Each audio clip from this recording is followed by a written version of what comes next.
Alright, what is going on, guys? Welcome back to the channel. Today we'll be putting in our new ARP head studs into our WRX EJ205 stroker build. I went ahead and wiped everything down, cylinders and the mating surfaces for the head, but they have been machined by Front Motorsports when they did all the machining and the stroking of the block, or boring of the block. So everything is nice and clean. Wiped it all down. Thread holes for our head studs are clean. Just to verify, I took an old head stud, wiped out the thread with clean threads, wiped out the threads, and then I checked, make sure there was no binding. You can I use this in place of a tap. And yeah, here's our new ARP head studs. Here's the part number. These head studs can be used with the EJ205, EJ207, EJ255, and EJ257, which is the EJ207 is a 2-liter STI block JDM motor. The EJ257 is the STI 2.5-liter motor, and EJ255 is the 2.5-liter WRX motor, and the EJ205 is the WRX 2-liter motor. And here is our ARP head studs. As you can see, we got this nice little sticker.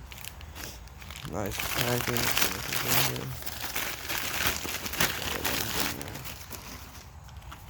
We got, so there you go. For 2 liter to 2.5 liter. We got our installation instructions. Okay.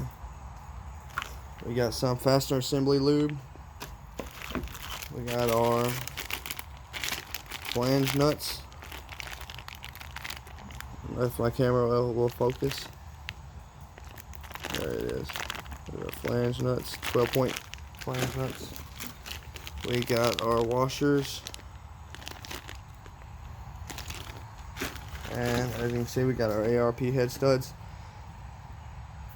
They're I think these are the, I can't remember which ones these are. They're the, I think the 16. But you can also get a half-inch, I think it's half-inch head stud, but that requires tapping of the block. But these are direct replacements for your head studs. So I figure since they're like $60 more than brand new OEM head studs, might as well spend $60. But here is our instructions. As you can see, inspect hardware, all that. Make sure everything is not damaged or defected. Ensure proper engagement and accurate reading. Clean all threads and block. Chase if necessary with ARP chaser. There's our part number, but we use the head stud instead. Clean the spot surface on the cylinder head where the washers seat. Use a solvent or brake cleaner, so we'll make sure that we clean out where on our heads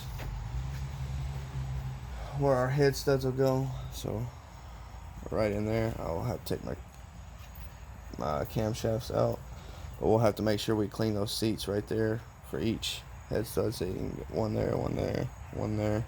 We'll make sure to wipe those down. And I'll have to pull my cams out. Let me see. Screwing studs into block, hand tight, do not apply torque. The hex brooch on the end of the stud is designed to assist in installing and removing head studs from the block, not for applying torque. So right there, if my camera will focus, there it is. It's a 4mm hex stud, 4mm hex stud, hex head. Which I got my 4mm already out here. That's not for torquing, it's just simply to help screw it into the block fast and get it out of the block fast. Place washers over the studs onto the dry clean spot face of the cylinder head, which are these right here. Spot face of the cylinder heads. And do not apply the assembly lubricant to the threaded end. You don't want any oils or anything of that nature on these. You want these to be dry and clean. So we'll wipe them off before we install them. We will be applying assembly lube to this end, which is where the washer and the nut will set. So to sit down in the block just like that, this part's screw into the block, this part of house be on our spot face or spot head of the cylinder, spot face of the cylinder head. There we go. And as you can see, there's your torquing sequence. So 1 through 6 at 30 foot-pounds. So you got 1, 2, 1, 2, 3, 4, 5, 6.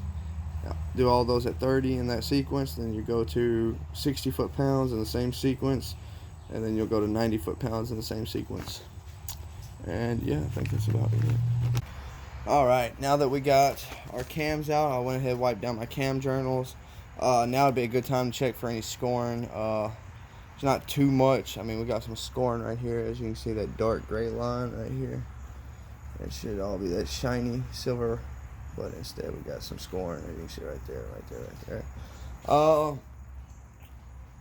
That should be okay for now. I mean, I can't feel it with my fingernail, so that's a good sign. Of course, I got gloves on, but can't feel it through the gloves either. So we wiped all our journals down, all our cam journals. We will put some assembly lube on them before we put the cams back in. We'll also wipe down the cams. But here's our new Subaru OEM head gasket. Stock thickness, brand new, straight from Subaru. I got 2 of them. And we went ahead and put some assembly lube on the cylinder walls. After we wiped the cylinder walls down, we put some assembly lube in there, got everything nice and clean, and we wiped off this mating surface.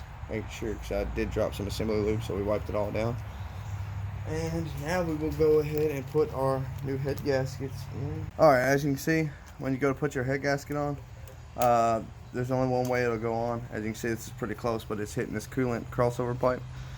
But other than that, it almost looks perfect. But if you notice right here, see how it cuts off a little bit right there? So that is not the right way.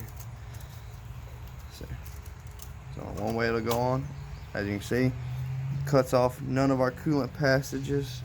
Everything lines up with our oil galleries. Everything lines up with the dowels. You see, you got this little piece right here, but that's just for the cylinder wall. So everything is good. We are ready to put the head on. This is, we're going to be putting this on the passenger side.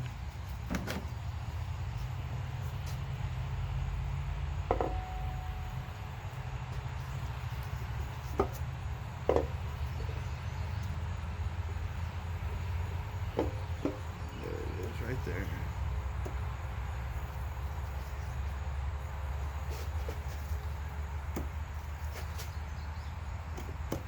There it is. Might be able to use a rubber mallet. Just be very careful hammering on this gasket surface right here. But everything is on. We're on the dowels. We can go. There it is. Might have to wiggle it and whatnot. And there it is. Everything is on. As you can see, we got a nice no gap surface, nice and all flush all the way around. Check it all the way around just to make sure, and we are all flush all the way around. So our head is on. Now we are ready to put in our ARP head studs. Now that we're ready to put in our new ARP head studs, we got our block down, got everything nice and flush. We'll go ahead and just wipe off the threads with a towel. And we'll just drop them down in there. Be careful not to bang them around in the box or shake them around too much. So you don't want these threads to be bashing into each other. And we did get our cylinder head spot facing surfaces dry and clean, as you can see right here. We wiped them all down with a shop towel. They do still look a little dirty, but they are 100% dry and clean of any debris.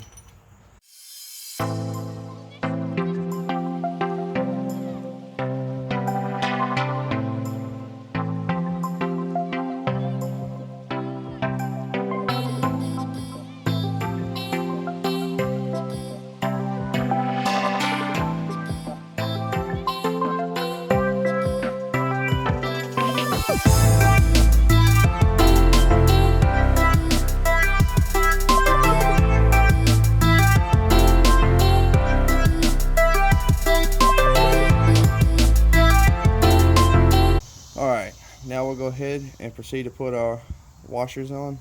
I'm just going to pull them out the package, give them a good wipe down with this little shop towel.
Now that we got all our flange nuts screwed down only finger tight on our ARP head studs, we're going to go ahead and for mine is a 12.9/16.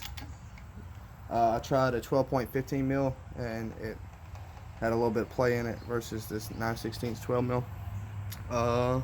It did not specify on here what size these flange nuts are, but for me, I'm going to use a 9/16 12 point. Just a lot tighter than that 15 mil, and I even tried a 12.14 mil and it wouldn't fit. So it's got to be a 9/16 or the one below the 9/16. All right, so we're going to follow our torque sequence, which we got here, and I just tighten all these down finger tight. Don't tighten them with a socket or put any torque on them. Just finger tighten them until you can follow the torque sequence. And we're going to do all these first ones at 35 foot-pounds. There it is. Tighten nuts 1 through 6 at 30 foot-pounds. So you got 1, 2, 3, 4, 5, and 6. And if you can look on this, this has to be the driver's side head, because you got your intake manifold right here, which would be these two short studs. You got these long two studs, which would be exhaust manifold bolts. And if you look on this head, see, you got long studs for our exhaust manifold, and on the front side we got these two little studs for our intake manifold. So this would be on the driver's side head. Same thing applies on the passenger side. Just follow as best you can. So yeah, let's get into it. Alright guys, thanks for watching. Please smash that like button and don't forget to subscribe to stay up to date on more or future content. Hopefully the ARP head studs are a great improvement over the stock head bolts, because if you're replacing a head gasket, you got to remove the head bolts, and OEM head bolts can't be reused or shouldn't be reused. So for the cost of OEM head bolts, you can spend a couple bucks extra. I say a couple bucks, it might be $60 or $100 more, but for just a little bit more, you can go ahead and upgrade to some reusable ARP 2000s. So yeah, please smash that like button and don't forget to subscribe. I'll see you in the next video.